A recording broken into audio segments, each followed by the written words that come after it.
네, 안녕하십니까. 안녕하십니까. 국민특검단, 오늘은 어떤 방송이죠? 네. 오늘은 개국방송에 이은 두 번째 이슈를 갖고 하는 이슈 방송입니다. 네. 여기 제목으로 띄운 것처럼, 백신 패스와 백신 접종 권고에 관한 헌법소송을 제기하겠다. 좋습니다. 예.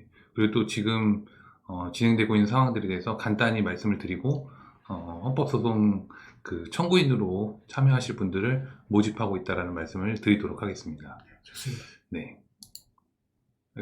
네.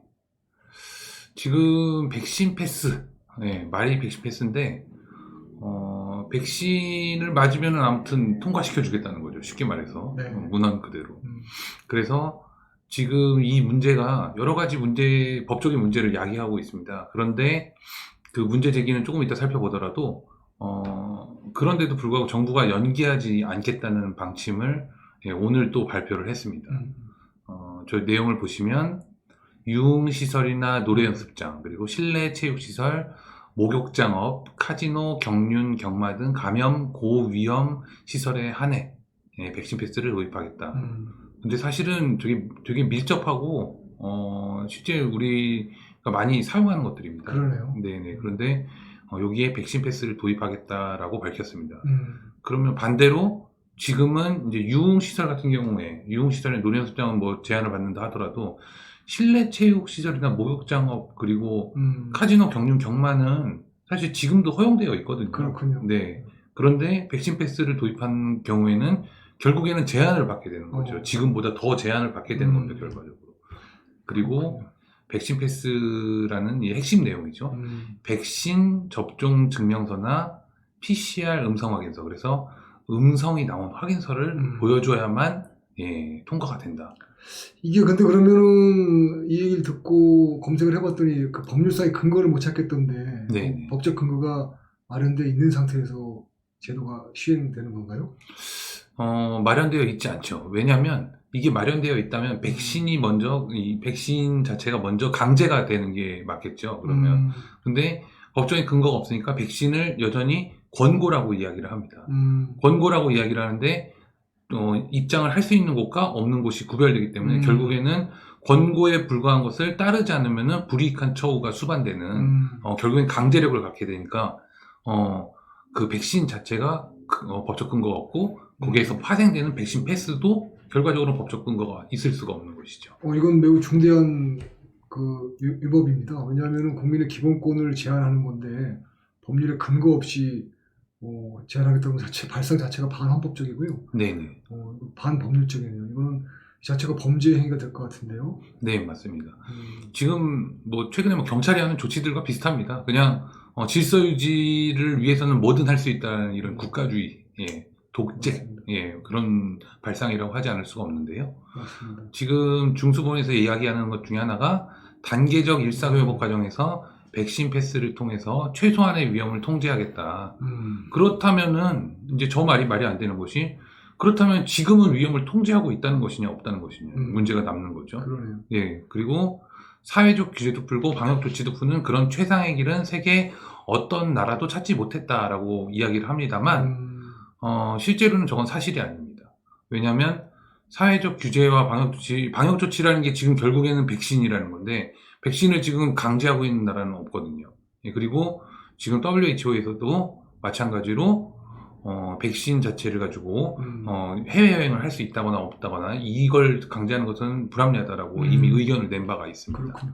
이거는 적극적으로 다퉈서 이거를 무력화시키는 활동을 해야 될 것 같습니다. 법률 투쟁을 해야 될 것 같고요. 네.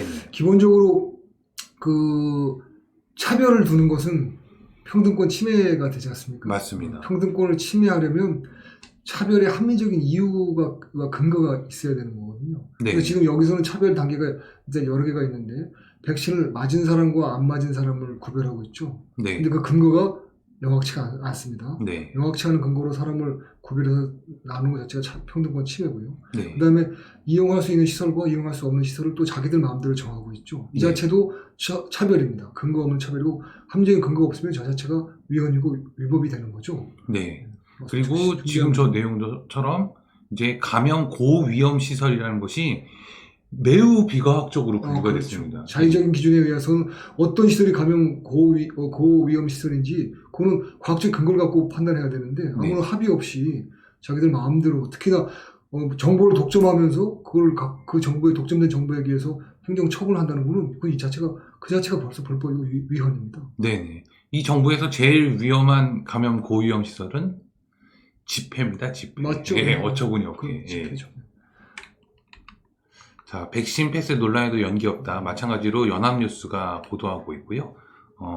이렇게 이야기를 하죠. 성인 접종률 감안하면 음성 확인서 발급을 폭증하는 것도 없다. 그러니까 맞을 사람은 거의 다 맞았으니까 음성 확인서를 발급해달라고 막 이렇게 몰리지도 않을 거다. 그리고 이것에 대해서 돈을 내게끔 하는, 그러니까 백신도 마찬가지고 이제 그 음성 확인하는 것도 유료화를 하겠다.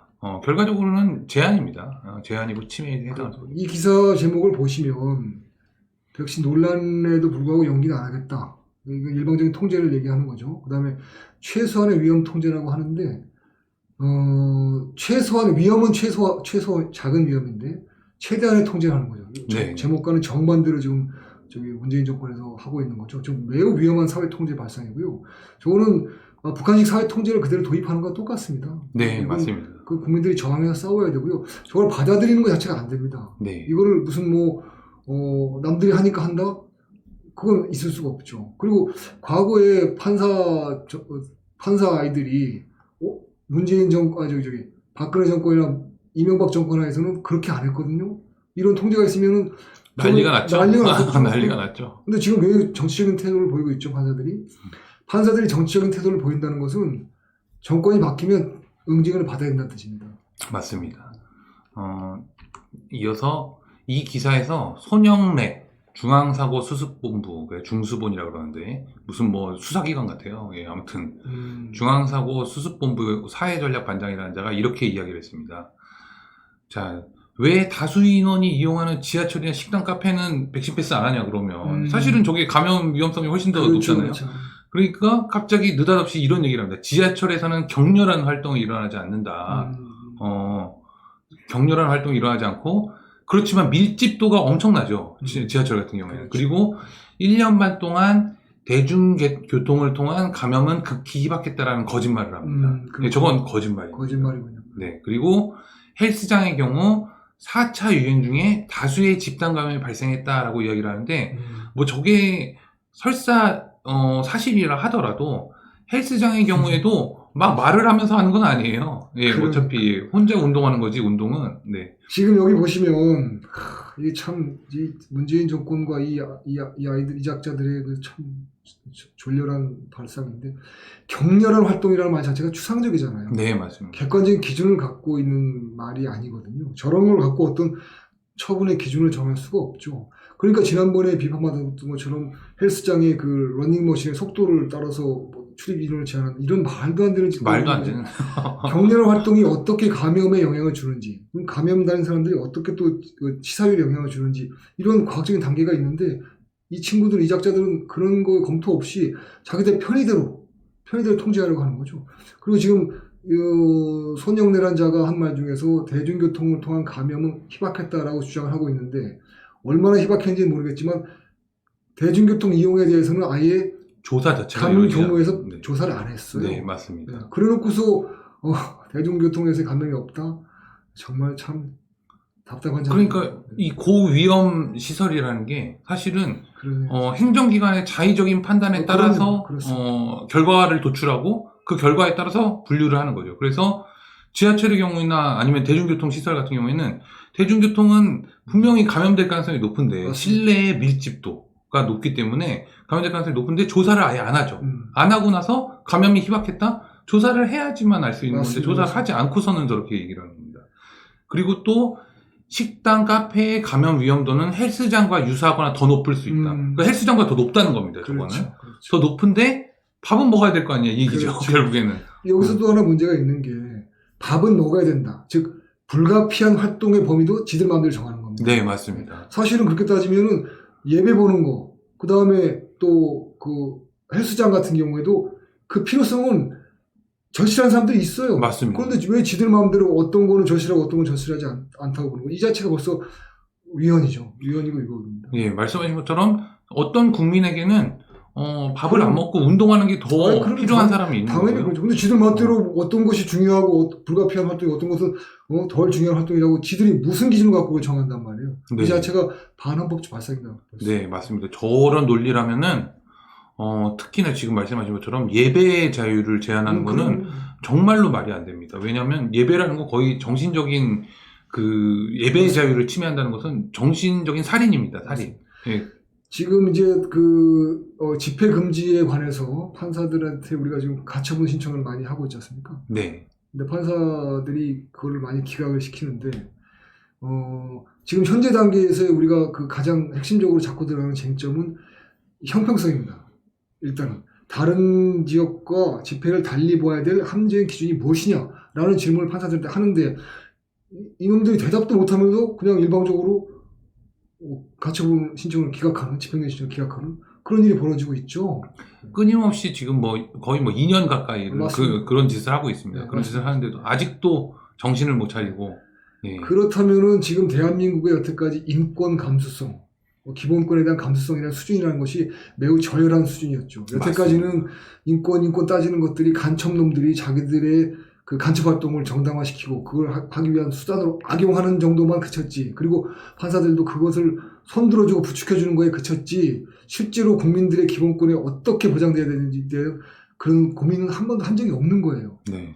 법원이 가장 크게 착각하는 것 중에 하나가 어느 시설이 위험도가 높고 낮은지를 본인들이 판단할 권한이 없습니다. 없죠, 당연히 없죠. 권한도 없고 지식도 없고. 예, 그런데 집회는 위험하다. 위험하니까 위험하다는 전제에서 모든 처분들을 기각하거나 인용하거나 이렇게 자의적으로 판단하고 있습니다.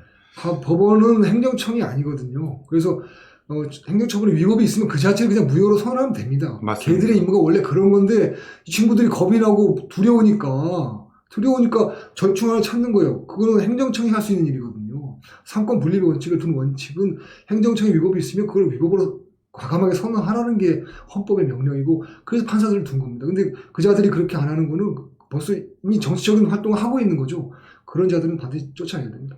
법무부 밑에 법원국이다 이런 그렇죠. 얘기가 나올 정도로 맞습니다. 네, 행정청의 눈치를 살피는 법원 스스로 자초하고 있습니다. 맞습니다. 지금 여기에 나온 것처럼 이제 지하철, 식당, 카페, 헬스장 이런 식으로 조사하는 게 얼마나 불합리한지를 자인하는 내용을 담은 문서가 있습니다. 이게 바로 중앙방역대책본부에서 나온 문서인데요. 네. 자, 코로나19의 주된 전파 경로는 지들이 저렇게 써놓죠. 비말이다, 비말. 비말이라는 겁니다. 그리고 환경, 위험도의 판단 환경은 결국에는 밀접, 밀폐, 밀집입니다. 그렇다면은 저기서 본질적으로 빠져야 되는 건 집회. 예, 집회는 야외이기 때문에 야외이기 때문에 저기에 해당할 수가 없습니다. 맞는 말이에요. 네. 그런데 그렇기 때문에 근데 지금 이 정권 하에서 가장 고위험 시설로 분류한 거는 실질적으로는 집회입니다. 집회죠. 예, 야외 집회를 제일 위험한 걸로 보고 있죠. 제일 위험하다고 정권 보고 있습니다. 안보에 위협이 되니까. 그런데 실제 조사한 결과를 보면 일반적으로 밀폐된 동일 공간에 확진 환자와 머무른 자는 접촉자로 관리할 수 있어요. 그렇지만 야외인 경우에는 접촉자의 범위, 체류기간, 노출 상황 및 시기를 특정하는 것조차 어렵다. 어렵죠. 네, 당연히 어렵죠. 당연히. 예. 이거 지금 지난 2020년 8.15 때 네. 광화문 지역의 기지국에서 통신력이 발신만 되면 그 사람들을 모조리 지금 강제 검사를 받게 하고 강제 격리 시켰지 않습니까? 네. 요거는 반드시 잊지 말고 그 관련자들은 끝까지 쫓아가서 처벌하고 배상을 받아내야 된다고 합니다. 맞습니다. 그리고 나서 결국에는 이렇게 실토를 합니다. 야외에서 감염된 것으로 확정되어 보고된 사례는 없다라는 겁니다. 그러니까요. 예, 없습니다. 없어. 저희 이제 단장님도 많이 나가셨지만 저희가 그 집회 때문에 아니면 예배 때문에 이렇게 그 행정법원에 자주 들락날락 해보면 무슨 캠핑장에서 집단 감염이 발생했네 이런 헛소리들을 합니다. 그렇죠. 없다니까. 저기 없다고 중앙방역대책본부에서 나온 겁니다. 예. 야외에서는 코로나가 감염된 사례가 없다라는 겁니다. 예. 근데 지금 그 집행정지 사건에서 우리가 좀 더 주의를 해야 될 것은 그 경찰청 아이들이나 그 보건복지부 아이들은 감염의 위험성을 갖고 들어오거든요. 일단 그러면 판사놈들은 무조건 그 아이들 편을 듭니다. 네. 우리는 형평성 문제로 가야 된다. 근데 그걸 또 들어주는 판사들이 있고 외면하는 놈들이 많아서 참 어렵죠. 네. 지금 저 3밀이라고 하면은 밀접, 밀폐, 밀집이라고 이렇게 본인들이 기준을 세우고 있습니다. 3밀. 저기에 해당하는 건 전형적으로 대중교통입니다. 예. 그러네요. 전형적으로 대중교통이고 그렇죠. 가장 많은 시간 체류하는 것도 대중교통입니다. 그렇죠. 예. 예배 같은 경우에는 일주일에 2-3시간입니다. 그렇죠. 일주일에 2-3시간인데 대중교통을 일주일 동안 2-3시간만 쓰는 사람은 없을 거예요. 만약에 그렇죠. 사용한다면. 그렇죠. 예. 그런데 대중교통은 아니고 교회는 위험하고 그렇죠. 그 다음에 야외인 집회가 가장 위험하고 맞습니다. 이런 식으로 분류를 하고 그 근거에 따라서 백신 패스를 도입하고 백신 패스가 적용되는 시설 분류도 그 기준에 따르는 거죠. 결국에는 모두가 다 불합리하다. 그렇죠. 가장 기초가 되는 전제가 잘못되고 위법한 것인데 거기에 의해서 다른 위법을 계속 쌓아나가는 것 자체가 큰 기본권 침해입니다. 저건 반드시 저항을 해서 막아내야 되겠습니다. 네, 맞습니다. 그래서 저희 국민특검단과 학생 학부모 인권보호연대 그리고 클린선거 시민행동은 헌법소송 청구인단을 모집합니다. 첫 번째는 학생 대상으로 지금 중고등학생들이 있습니다. 초등학생 포함해서 네. 학생들이 있는데 이 학생들을 대상으로 계속 지금 코로나19 예방 접종을 하고 있습니다. 아이고, 저런. 예, 지난주 월요일부터 하고 있고요. 지금 이 교육 현장에서의 실태는 백신 접종을 하게 되면 3일 정도 쉬게 해준다 그래요. 그러니까 아이들이 그냥 이 위험성이나 이런 것들에 대해서 제대로 알지 못하고 제대로 학부모에게 설명하지도 않죠. 그 허위로 설명했다라는 자료는 나중에 다시 한번 방송을 하도록 하겠습니다. 그래서 잘못된 정보 제공을 통해서 학부모가 동의하거나 학생의 어떠한 이게 좀 해달라 엄마한테 이렇게 얘기하는 경우도 있겠죠. 그래서 지금 학생들이 다 맞고 있어요. 물론 예방 접종을 맞을 수도 있고 안 맞을 수도 있습니다. 그런데 그 선택을 국가가 강제하는 것은 안 되죠. 안 되는 겁니다. 그 선택하지 않을 권리에 대해서 충분히 설명을 하고 네. 선택권을 객관적으로 정당하게 보장을 해야 되는데 정보를 맞으라는 쪽으로 권유하고 또 무형의 압력을 주면서 나중에 이건 권고였으니까 너희들이 알아서 맞은 것이다. 또 이따위 소리 하겠죠. 네, 맞습니다. 그래서 예방접종 자체를 권고라고 끝까지 우기는데 실질적으로는 강제에 해당할 가능성이 높다. 맞습니다. 그래서 이것은 이제 위헌하기는 헌법소원을 제기할 예정이고요. 네. 그리고 또 학생들을 대상으로 해서 예방접종을 지금 실시하는 행위 자체를 중지하도록 하는 가처분을 제기할 예정입니다. 권고를 한다 그러면서 백신 패스를 도입한다는 것 자체가 모순이죠. 네, 맞습니다. 논리 모순이니까 그걸 공략을 해가지고 이거를 막아내야 되겠습니다. 네, 그래서 1항에 지금 학생 대상 코로나19 예방 접종 권고 이것에 대해서 헌법소송을 참여하시는 그 대상은 학생, 학부모입니다. 학생, 학부모. 그래서 학생, 학부모들께서는 많이 좀 참여를 해주시면 좋겠습니다.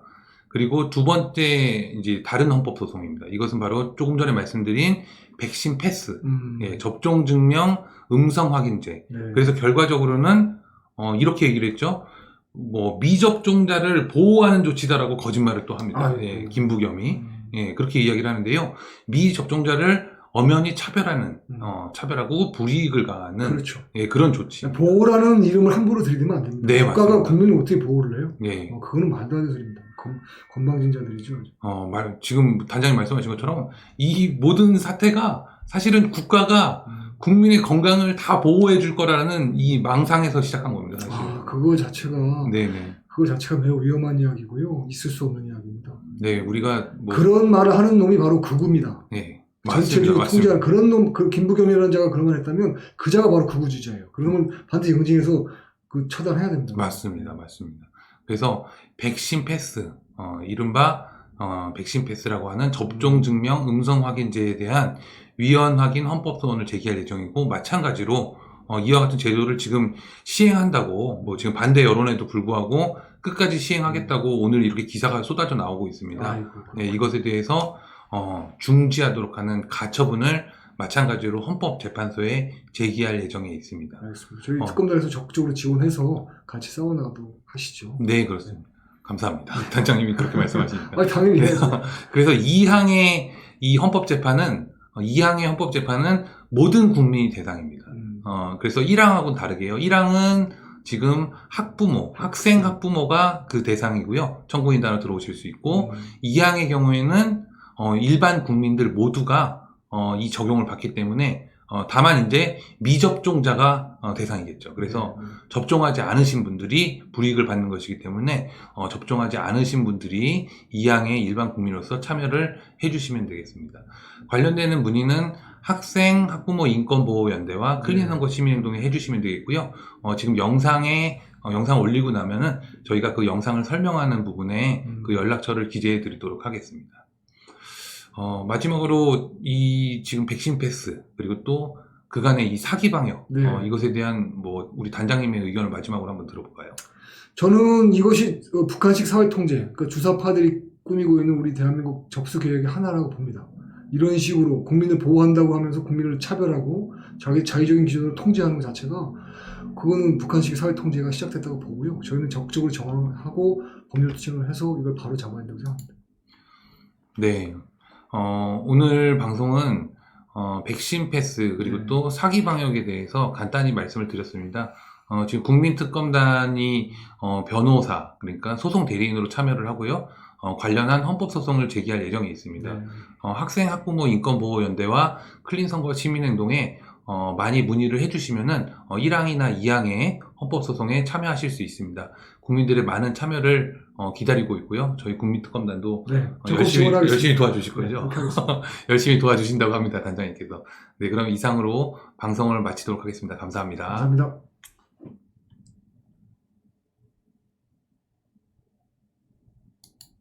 됐어요?